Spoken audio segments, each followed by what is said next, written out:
জনাব, জনাব শুনুন জনাব। কি ব্যাপার, কি চান আপনি? আপনি কি দয়া করে আমার জন্য এইটুকু কাজ করবেন? সম্রাট যেন এইবারের মতো আমাকে তার খাজনা থেকে রেহাই দেন। আমি বৃদ্ধ মানুষ। তো আপনি এজন্য আমাকে বাছাই করলেন কেন? আপনি অতীব দয়ালু ব্যক্তি এবং লোকজন আপনাকে পছন্দ করে। আপনি সম্রাটের ঘনিষ্ঠজন এবং তার আত্মীয়। তিনি হয়তো আপনার কথা শুনবেন। চিন্তা করবেন না, আমি তাকে বলবো। আপনি দয়া করে তাকে আরো বলবেন যে আমি তাঁরই বন্দনা করি। এতে হয়তো তার মন গলবে। তার বন্দনা করে? কি দুর্বল মন! সে কি করে একজন মানুষের পূজা করে? ক্ষমা করো প্রভু, ইবাদতের যোগ্য তো কেবল তুমি। তুমি ছাড়া আর কারো উপাসনা করা চলে না। ভেতরে আসুন জনাব। সম্রাট কি জেগে আছেন? জি জনাব, ক্ষণপূর্বে মুসা এসেছিলেন, ইমরানের পুত্র, হারুনের ভাই। অদ্ভুত রকম দাবি তার। বললেন তিনি নাকি কি যেন এক আল্লাহর নবী। মুসা? বনি ইসরায়েল সম্রাট ফারাওয়ের সঙ্গে তার বাহাস হয়ে গেল। হে প্রভু, তুমি তোমার নবীকে বিজয়ী করো। আমি এখানে কোন রকমে আত্মগোপন করে আছি। তুমি জানো, যদি ফেরাউন আমাকে চিনতে পারে তাহলে আমাকে হত্যা করবে।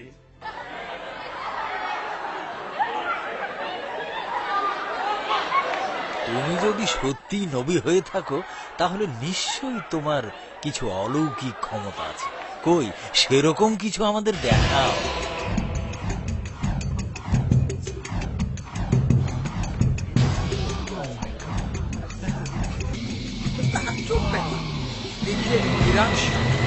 হ্যাঁ,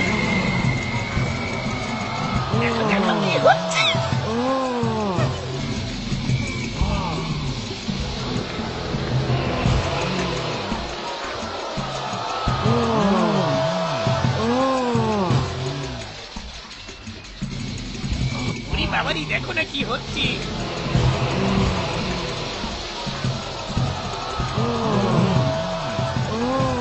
তোমার ক্ষমতা সত্যি অসাধারণ এবং তুমি শক্তিশালী। হাতের লাঠি সাপে পরিণত হয়ে গেল। তুমি এই মুহূর্তে যা করলে তা জাদু ছাড়া আর কিছু নয় মুসা। আমি আমার সমস্ত জাদুকরদের ডাকবো এবং তারা তোমার সাথে প্রতিযোগিতা করবে। আর সেই দিনটি হবে একটি বিশেষ দিন যা আমি নির্ধারণ করে দেব। সেদিন সমবেত জনতা স্বচক্ষে তোমার ইন্দ্রজাল প্রত্যক্ষ করবে এবং ঘোষণা করবে যে আমি ফেরাউন অপরাজেয়। দেখতে দেখতে নির্ধারিত দিন এসে উপস্থিত হল, প্রতিযোগিতার দিন। প্রচুর সংখ্যক লোক উপস্থিত হল মুসার সঙ্গে জাদুকরদের ঐন্দ্রজালিক প্রতিযোগিতা প্রত্যক্ষ করার জন্য।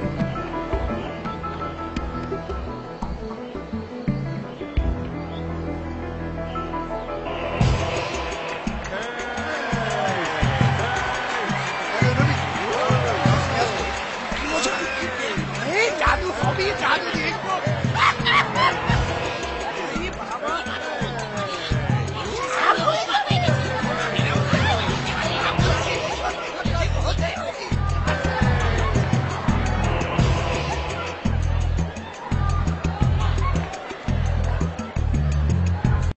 কি চমৎকার! আজকে আপনারা আবার সেই মুসার জাদু দেখতে পাবেন। আমি আমার রাজ্যের সর্বোত্তম জাদুকরদের আহ্বান করেছি, আর এটা ফারাওয়ের জন্য হবে বিরাট বিজয়, তাই নয় কি? হ্যাঁ, অবশ্যই, অবশ্যই সম্রাট, অবশ্যই। অবশ্যই আল্লাহর নবী তোমাকে পরাজিত করবে, অহংকারী কোথাকার।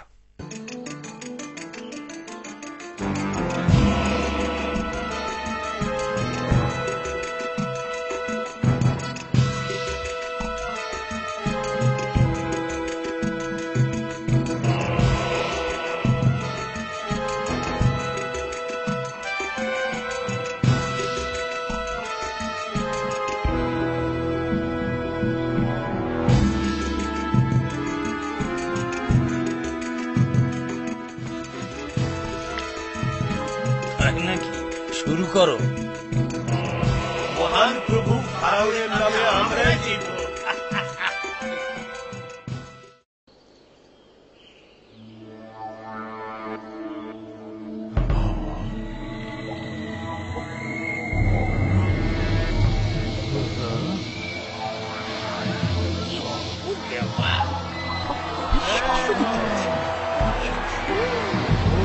আমার তো বিশ্বাসই হচ্ছে না।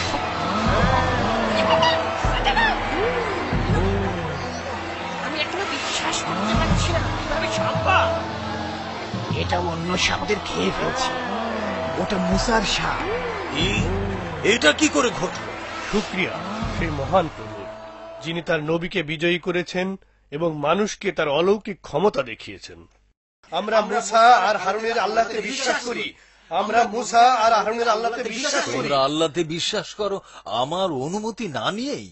এগুলি সব সাজানো এবং সেই তোমাদের সব শিখিয়ে পড়িয়ে দিয়েছে। আমি এটা কিছুতেই গ্রহণ করব না। এসব মুসার পরিকল্পনায় হয়েছে। এদেরকে বন্দী করো এবং হাত কেটে দাও, তারপর খেজুর গাছের সাথে বেঁধে শুকিয়ে মারো। আমাকে অবিশ্বাস করার এটাই সর্বোত্তম শাস্তি। তাদেরকে তুমি সাহায্য করো প্রভু, কারণ ওরা তোমাতে ঈমান এনেছে। হ্যাঁ হ্যাঁ, চলো চলো চলো বলছি। খোদার কসম, আমরা মুসার উপর আস্থা হারাবো না, তাতে যা হয় হোক। সম্ভবত আল্লাহ আমাদের ক্ষমা করবেন, কারণ এতদিন তুমি আমাদেরকে অন্যায় করতে বাধ্য করেছো। আমরা হারুন আর মুসার আল্লাহতে বিশ্বাস করি। হ্যাঁ হ্যাঁ, আমরা হারুন আর মুসার আল্লাহতে বিশ্বাস করি। হ্যাঁ হ্যাঁ, আমরা বিশ্বাস করি। আমরাও করি, বিশ্বাস করি। কি অদ্ভুত ঘটনা! তার লাঠিখানা অন্য সব সাপকে খেয়ে ফেললো। মনে হচ্ছে মুসাই সঠিক, তা না হলে ওই জাদুকরদের সাথে পেরে উঠতো না। সে কি আসলেই আল্লাহর নবী? আল্লাহ তার নবীদেরকে অলৌকিক ক্ষমতা দিয়ে থাকেন এবং এইমাত্র আমরা সেটা দেখলাম। মুসা ফেরাউনের অনুসারীদেরকে অভিশাপ দিয়েছে। কি?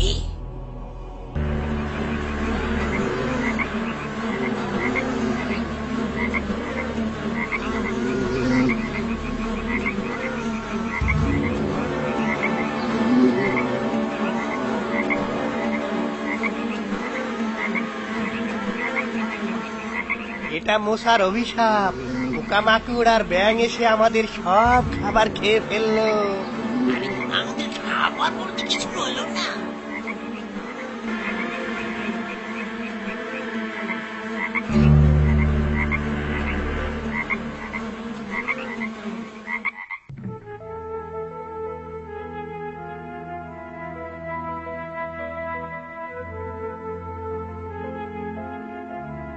আল্লাহর শাস্তি শুরু হয়েছে। এটা মুসার অভিশাপ। তুমি আমাদের দয়া করো প্রভু এবং মুসাকে সাহায্য করো। অত্যাচারী ফেরাউনকে ধ্বংস করো।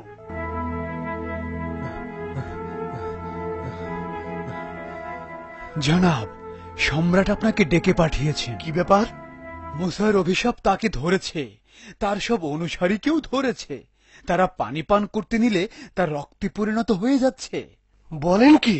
হ্যাঁ, যতবারই তিনি আর তার লোকজন পানি পান করতে গেছেন ততবারই তার রক্তে পরিণত হয়ে গেছে। ভয়ানক এক অবস্থা। তারা এখন পানি পিপাসায় মরতে বসেছে।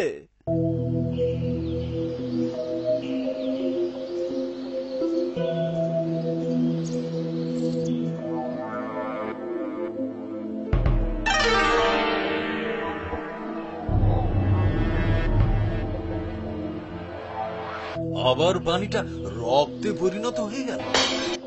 এটা মুসার জাদু। আমি এখন কি করি? আমার মনে হয় মুসা থেকে আমাদের মুক্তি ঠিক, পাওয়া উচিত। তুমি যথার্থ বলেছ। আমাদেরকে মুসা থেকে মুক্ত হতে হবে। আমরা তাকে হত্যা করব।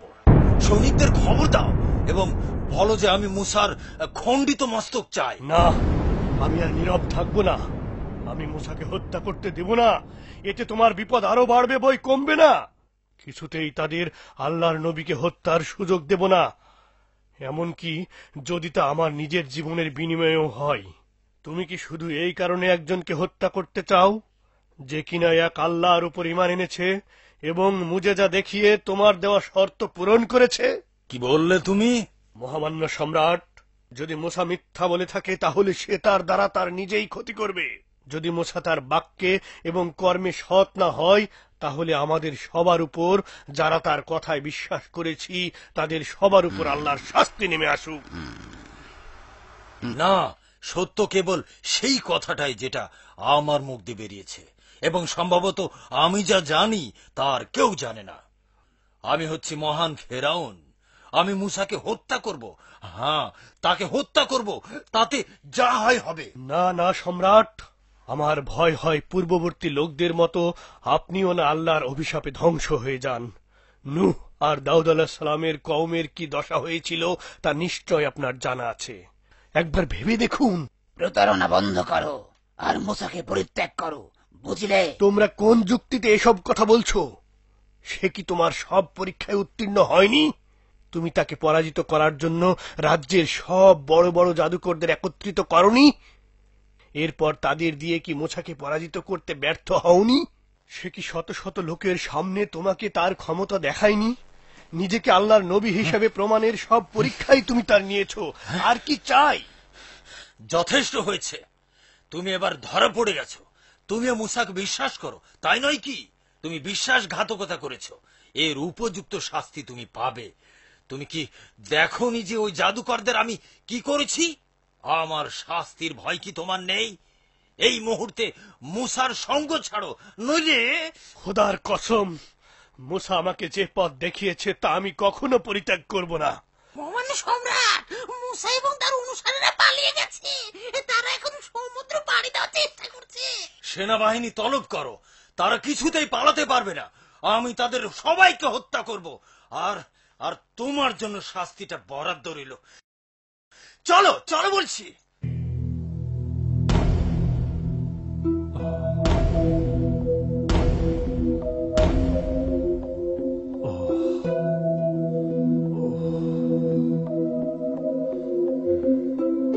হে মালিক, তোমার নবীকে রক্ষা করো এবং ফেরাউনকে দমন করো। হে প্রভু, মুসা এবং বিশ্বাসীদের তুমি বাঁচাও, কারণ তুমি একমাত্র রক্ষাকারী। তুমি এমন কিছু করো যাতে তারা মুসা এবং তার অনুসারীদের ধরতে সক্ষম না হয়।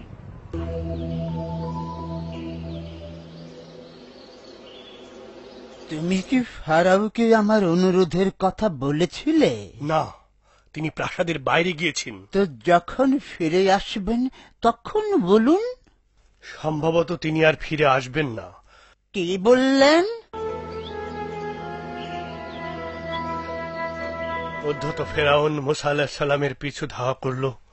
মুসা আলাইহিস সালাম মুজেজা দিয়ে ঠিকই সাগরের মাঝখানে পানি ভেঙে রাস্তা করে পার হয়ে গেল, কিন্তু ফেরাউন তাকে অনুসরণ করতে গিয়ে সদল বলে সেখানে ডুবে মরল। সকল প্রশংসা কেবল তোমার। তুমি আমাকে তার হাত থেকে বাঁচিয়েছ এবং মুসা আলাইহিস সালামকে ফেরাউন আর তার বাহিনীর উপর বিজয় দান করেছ। তুমি ছাড়া আর কোনো মাবুদ নেই।